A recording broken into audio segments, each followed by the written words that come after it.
All right, cyber traders, good morning. Welcome on back here for another fantastic day.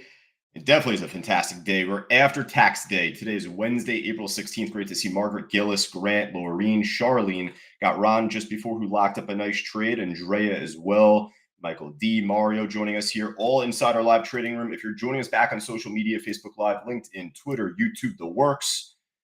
Save you the hassle. I got a face for radio this morning, so I don't want to break your screen, at least here with my face. But of course, if you're just new to our streams, just joining us, just go right down to the bottom down below if you're interested in joining us inside our live trading room. Otherwise, you could just subscribe right to our YouTube channel. That would be at Cyber Trading U. Normally, that's up there. So let me just pop this up here on the lower left. There you go. At Cyber Trading U. That is our YouTube channel. Just feel free to subscribe right there. We go live every morning. 35 plus year pro Fausto Pugliese normally leads the ship, and he is at least out today. Tomorrow he'll be back going into next week. Quick reminder as well, though, folks, this Friday, Good Friday, markets are closed.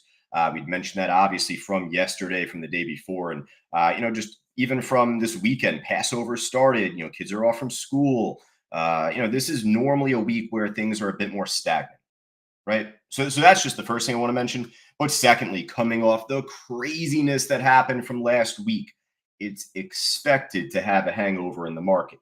So let me just say it's great to have Bob, Lawrence, Elena, Scott, Dave, and all of us otherwise, like I said, inside our live trading room. I was asked from a student just earlier, hey, can you go over the SPY just to begin? What are your thoughts on the SPY and the market, at least heading into today? So let's discuss that. We'll just do that to begin. We had a decent pre-market, at least, right? We had Hertz, we had BCTX, we had a couple of pops there. I think SBEV was trying to move up again. But point being is just that we ended up seeing a couple of good moves in the SPY from yesterday. At first, ended up having a good little pop, but once you started to see the lower highs build, you're kind of just hoping and praying it miraculously bounces back up. For as much as we had built around this 539 area here, this was actually a level from last year, just on the daily weekly chart, holding really well before it eventually moved up higher. So hey, if you are a bull, if you're a Chicago bull, if you're looking for a move up, at least within the stock market, you're looking for that level to hold. And if it's not holding, then we're going lower, folks. And that's where I just want to show this, at least here. If you're inside our live trading room, I posted this earlier. We posted this little callback to yesterday's chat board. This is from yesterday. We posted this in the afternoon. Needs to stay over 539. It's not right now. Or we could see a larger drop down towards 531. This morning, we were below 531. We were at 530 even. Now, does anyone know what happened at least earlier this morning, like in the overnight and early this morning, as to why the market actually popped up so nicely here? Lawrence, Grant, Bob, anyone here just familiar with why the market had popped up at the time? I'll tell you why if you don't. It's all right. The reason why, pretty much, was just that President Xi from China was, I guess doing a speaking, some event, and he was saying that, he might be open to talking with the U.S. if Trump is respectful. Also along with that, Anna pointing out the news on Nvidia. Yeah, that too, of course. I want to make that part known. That's definitely why the market's just dumped in the after hours. This is the reason why the market's dumped in the after hours in terms of news. But as far as this little pop drop, it actually wasn't so little, but very short-lived pop drop. Well, it was just the fact that President Xi was saying, hey, if Trump is respectful, if he's going to show respect, then he'll be open to talks. I don't know how President Trump will take that. I don't know if he's just going to be like, okay, I'm so sorry, President Xi, I'm so sorry. All right, let's talk. I don't think that's going to work out that way. You know what I mean? So it really didn't lead to a great push after. I mean, obviously, we just continue to see, lower highs build, maybe a little support kind of consolidation area. But obviously now we're pulling back down to that exact same level I brought to you yesterday, that 531. And there's a chance we can go lower from there. I'm definitely bullish mid to long term. So I am looking for a swing bounce in due time. But hey, you got to treat it. You got to play it by the levels.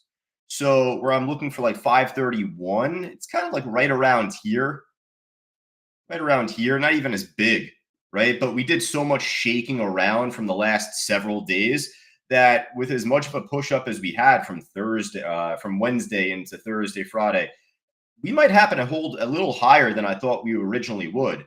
Meaning, if we at least hold around 531 ish, 530 ish, then begin to move up heading into the end of this week, into next week, I'll be happy with that. And you know what? Here's the thing: if you're a trader joining us on YouTube right now, we teach our students this point blank.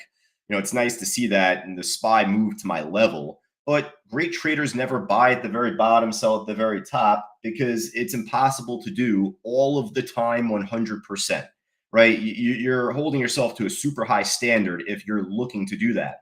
And you're going to become very disappointed when you don't achieve that goal. And we live life to be happy, right? So that's where I tell you, at least, I don't mind taking a trade. I don't mind looking for a bounce, even from a higher price level. In theory, Laureen, who had asked me this question just before, what if the SPY drops down to like 531-ish coming up and then makes a good bounce and I don't take it? All right, that's fine. I mean, hey, if we happen to see support build from 539 into next week, I don't mind trying it from there. I don't mind taking trades from higher price levels if there's at least good conviction, good reason to. So, as far as the market goes today, hey, play it by the cyber clock. If the markets open up at 9:30 and we drop pretty quickly, it's 9:45. We're not bouncing. We're making lower highs.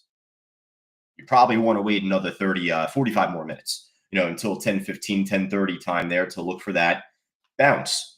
But for right now, we'll see what happens around this 531-ish by the time the market opens up. Now, let's go over a couple of trades at least from yesterday. We ended up doing all right yesterday too, considering that things were a little stagnant, a little wonky altogether, as we had said, even before the Nvidia news came out and then the President Z thing. Just after the craziness from last week, it's expected to be slow and flat for like a few days, a week after.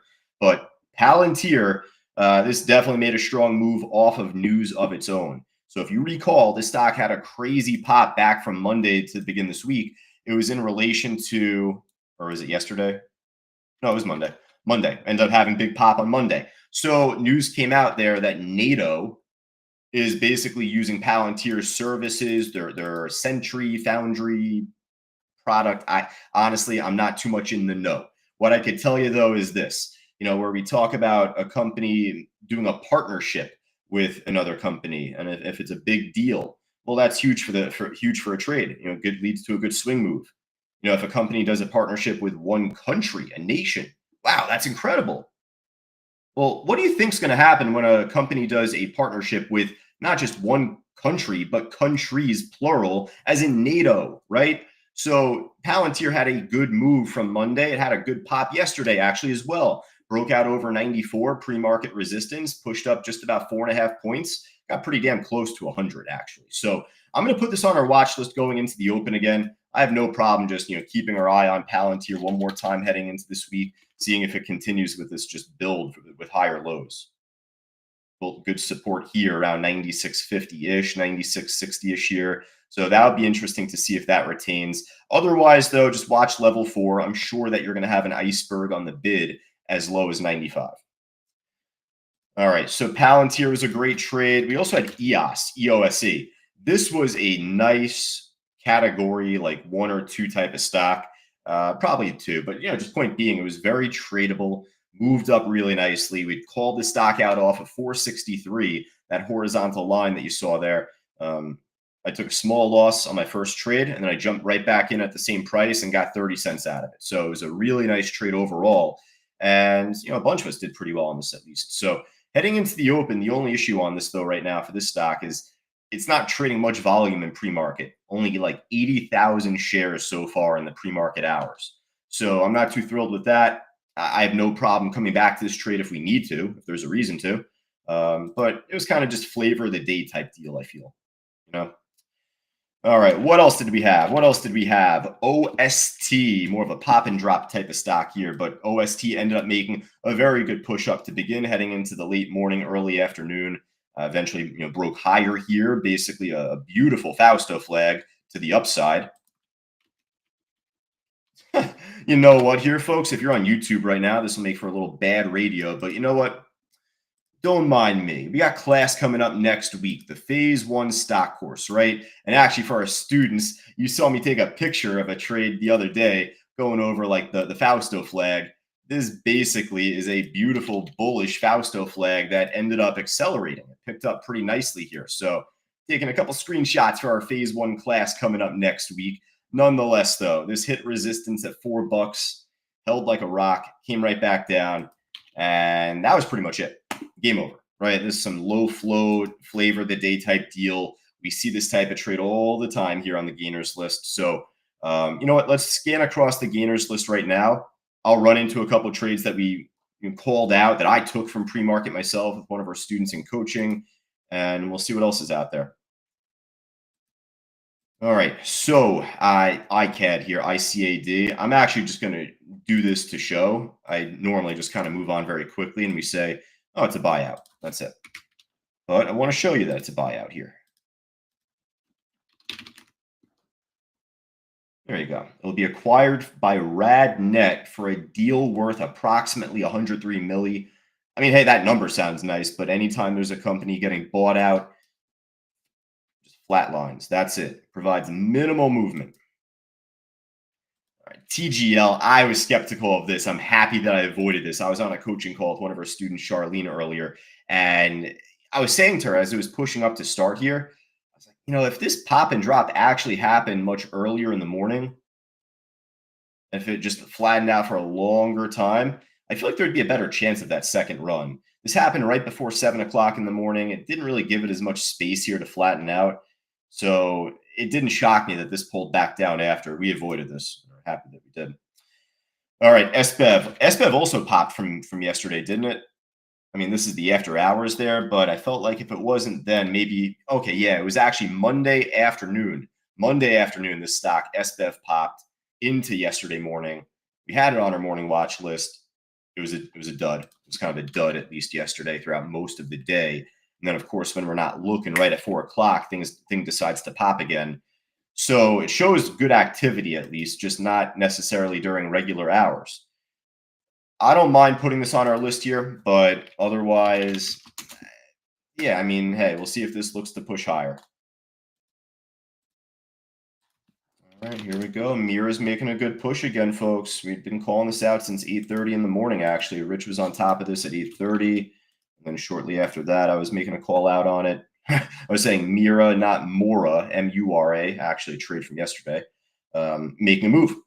So you could have jumped in on this trade off of like $1.10, $1.15 here shortly after we had called it out. Yeah, I'm going to put this on our list. Very tradable.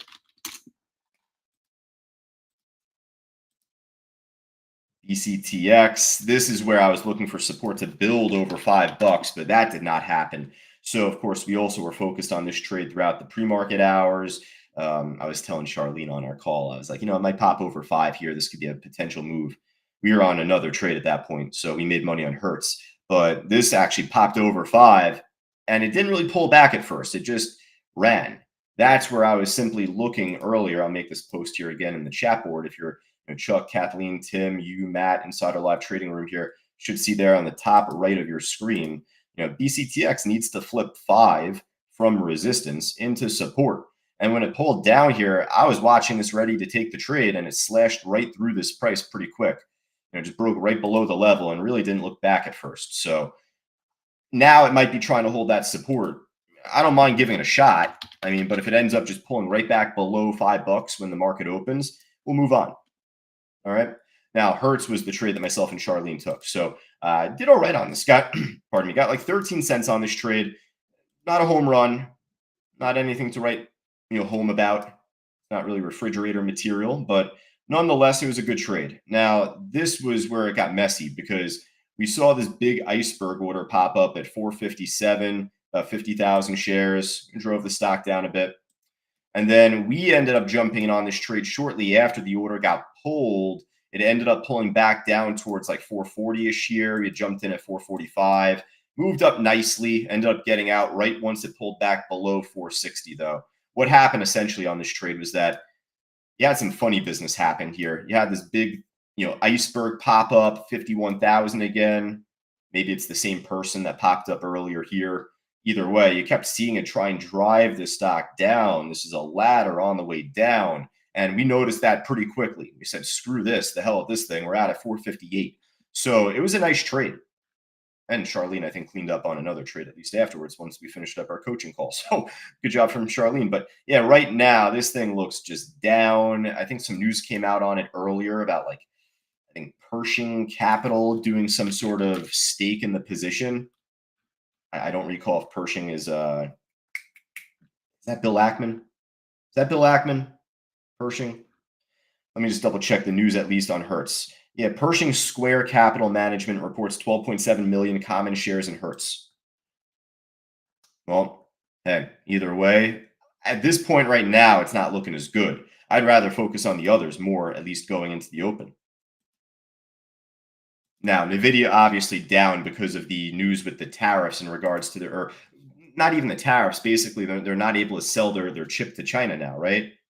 So I know that when Nvidia had launched this new chip of theirs, their main intent or one of their focal points was to sell it in China.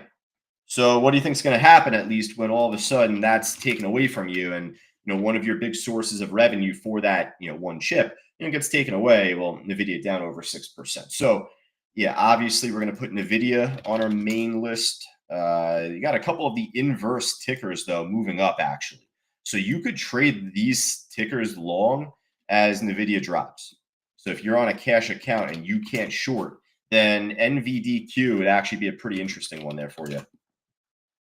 I'll just put the cheaper of the two on the list, both up the same amount percentage wise, right? So now with Nvidia down, well, the whole chip sector is taking a bit of a hit right now too, right? So SOX S, this is an ETF that basically groups up all of the major chip companies: Broadcom, Qualcomm, Nvidia, Micron. I think Intel's in there, AMD. UAL popped actually in the after hours. What was that off of earnings? Got about like 10, 12 minutes left before the open, folks. So I tend to flap my gums a little too long during this meeting here. Fausto loves to keep it simple. At least you could see here. Yeah, company reported better than expected Q1. So led to a nice pop. I could put it on our list if you want me to. It's not really looking too great for a swing trade just yet, at least in relation to the chart. I almost feel like this will make a similar type of move to my Celsius trade that I ended up doing pretty well on, where it filled the gap going down and then it bounced. So, I'll come to this if we need to. Maybe over time in the next week or so, we'll keep this in mind as a potential swing trade. All right, that's pretty much it from the gainer side, at least. Let's hop over to the losers list here. OST down, obviously, as we had said. AMD took a huge hit, of course, with Nvidia down as well. So I could probably slip like, AMD on the watch list there in sympathy. I'm sure TSM's down. I'm sure Broadcom's down. There's Micron. Micron's breaking lower, or just recently broke lower a moment ago, so I'll kind of add that as well. Listen, if you don't trade the more expensive stocks, then I would keep your focus on SOX S. That's the inverse ETF to these trades. So you could at least trade that. You still have SBEV, you still have Mira, maybe the BCTX there. So even though we have a few more expensive tickers on our watch list, folks, if you just tend to focus on stocks that are like 1 to 20, 1 to $10, just don't let it be a distraction. Don't let it be noise to you. That's all.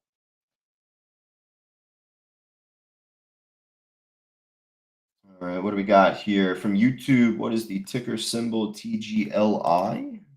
Not too sure. Well, TGL was one of the stocks from yesterday, and it is popping back up right now. Actually, a very good pop right now, which I'll take. So I will put this back on our list at this stage here. From one of us on YouTube that just wrote that right now. So yeah, we'll do a second call, last call across the gainers list. Chuck, Kathleen, Brad, Steve, Michael, Leda, all of us here in chat, any of our students inside our live trading room.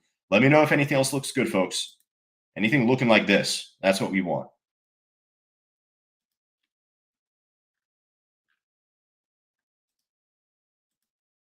Carry in and out on the TGL right there. Very nice, Carrie. Carrie got about like 45 cents or so on that trade. Actually, let me just pop this up for the whole stream to see, in fact. So Carrie G, one of our longtime members here, she got in and out just now on the TGL, in from 311, out at 357. If you can, folks, this would help all of our students out and new trial members. I love what Carrie did. And for all of us here, please, Lynn, Randy, Leda, Kevin, Grant, all of us here, when you post trades, do what Kerry just did, right? In and out right there. Makes it so easy for everyone to actually see, like, okay, looking good right there, in, out. Oh, no problem at all. It's just so easy to just quickly type, the prices. It's right in and out right there. I love what Kerry just did. So definitely, we'll see if there's more to this trade on TGL. There we go. Ron also had a nice trade just before as well from earlier this morning. I think Bell also, if I'm not mistaken. It was on the SBEV, SBEV. Yeah, I'm pulling back though right now. So this is where we had said, be careful. May not look to make that better pop, but it will stay on our list for right now at least. All right, folks, we're running thin on time. Just last call from Benzinga Pro, checking out the scan here before we finish. They're showing TGL. We just jumped to that right there, so we're a step ahead. Perfect. All right, folks, give me a quick minute or two just inside the live trading room. I'll post the watch list in just a moment. Just going to jump off the mic and sort things out here at the Levitan compound. But otherwise, if you're joining us on YouTube, Facebook Live, etc., hey, join us inside our live trading room if you wanted to continue the audio commentary throughout today. I'll be on tomorrow morning, though. I'll do a live stream tomorrow morning. I know that we have a open house tomorrow as well. So stay tuned for that. You'll have Fausto actually doing an open house webinar tomorrow. And I'll be streaming before that. I'll do a live stream before that as well for the market open. So stay tuned. I'll also be on Bookmap tomorrow as well. Check out our good friends over at Bookmap, the YouTube channel Bookmap. And I'll be doing a live workshop myself tomorrow afternoon there. A lot to look forward to, folks. So, hey, give me a quick sec for Kathleen, Leda, John, Grant, all of us here in the chat. I'll post the pics, and then we'll be good to go coming up just in about 8 or so minutes for the opening.